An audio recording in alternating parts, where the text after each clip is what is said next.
Bienvenue dans le lieu de confession, by Jimmy Résolution. Ici, lorsque la pluie tombe et que le tonnerre gronde, les voix se libèrent. Les secrets enfouis refont surface. Les vérités que personne n'a jamais osé prononcer trouvent enfin un refuge. Dans cet espace, des hommes et des femmes viennent déposer leurs blessures, leurs regrets, leurs fautes, leurs espoirs. Des histoires d'amour, de trahison, de miracles, mais aussi des douleurs silencieuses que personne ne voit. Ici, rien n'est inventé. Chaque mot est réel, chaque émotion est vraie, chaque confession est un morceau de vie livré en toute discrétion. Abonnez-vous maintenant, invitez vos amis à nous rejoindre. Et si vous avez une histoire à partager, envoyez-la au numéro affiché à l'écran. Préparez-vous. Chaque jour, une nouvelle vérité se dévoile. J'ai causé la mort de mon beau-frère, et je n'arrive plus à vivre avec ça. Bonsoir à tous. Je partage cette histoire en anonymat, parce que ce que je porte en moi est trop lourd. Je n'écris pas pour être consolé. J'écris parce que je suis brisée, et que j'ai besoin d'entendre la vérité, même si elle fait mal. Je suis une femme mariée. Jusqu'à récemment, mon mari et moi vivions bien ensemble. Nous avions nos difficultés, comme tous les couples, mais il y avait de l'amour, du respect, et surtout une histoire construite sur le soutien mutuel. Le mois dernier, au milieu du mois, le drame est arrivé. Le jour où tout a basculé. Mon beau-frère, le petit frère de mon mari, est tombé gravement malade. Il a été transporté d'urgence à l'hôpital. Après plusieurs examens, les médecins ont annoncé le diagnostic. Obstruction intestinale sévère. Opération urgente indispensable pour le sauver. L'hôpital a exigé un acompte de 7 000 $ avant toute intervention.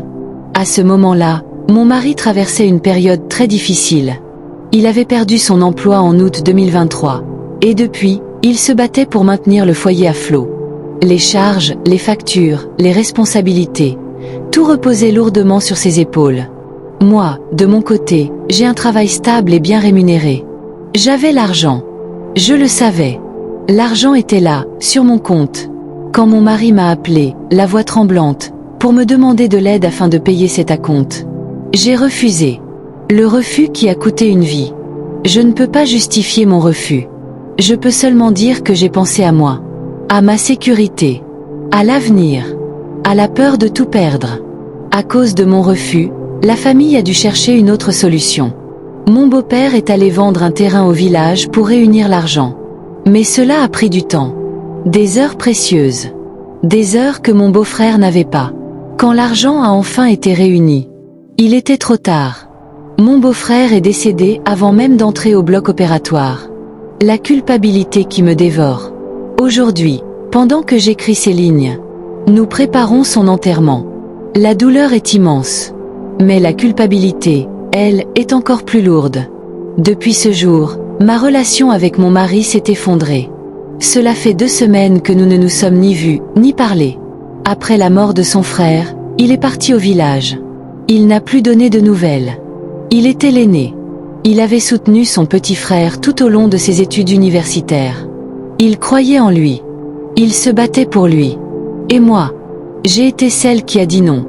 La peur, la honte, le silence. La culpabilité me consume. J'ai l'impression que mon égoïsme a coûté une vie. Je n'ose même pas appeler ma belle-mère.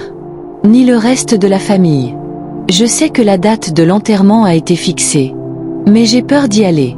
Peur des regards. Peur du silence. Peur du ressentiment. Je me sens comme une étrangère dans ma propre famille. La trahison que je ne me pardonne pas. Ce qui me fait encore plus mal, c'est ceci. Mon mari croyait profondément en moi. C'est lui qui m'a soutenue pour reprendre mes études. C'est lui qui m'a encouragée à bâtir ma carrière. Il m'a portée quand j'étais faible. Et au moment où il avait le plus besoin de moi, je l'ai abandonné. J'avais promis d'être son soutien. Mais j'ai choisi l'autopréservation au lieu de la compassion. Aujourd'hui, j'ai envie de tout abandonner. La culpabilité m'étouffe. Mon mariage me semble irréparable. Nous sommes brisés au-delà du sang et de la confiance. Ma question au lieu de confession. S'il vous plaît, ne me réconfortez pas avec des paroles faciles. Je suis prête à entendre la vérité. Par où dois-je commencer? Dois-je affronter la famille malgré leur colère? Dois-je demander pardon, même si je ne suis jamais pardonné? Mon mariage peut-il encore être sauvé? Que dois-je faire, maintenant? Auditeurs, vos conseils sont attendus. Parlez avec sincérité. Sans insulte, mais sans complaisance. Vos conseils en commentaire peuvent aider une âme qui s'est perdue. Abonnez-vous à la chaîne Lieu de Confession. Pour d'autres histoires vraies, humaines et profondes. Ici, on écoute. Ici, on dit la vérité. Tita, ogano, mbindade, atinene. Zirumma, zirumma, tuto. Tuto, zirumma.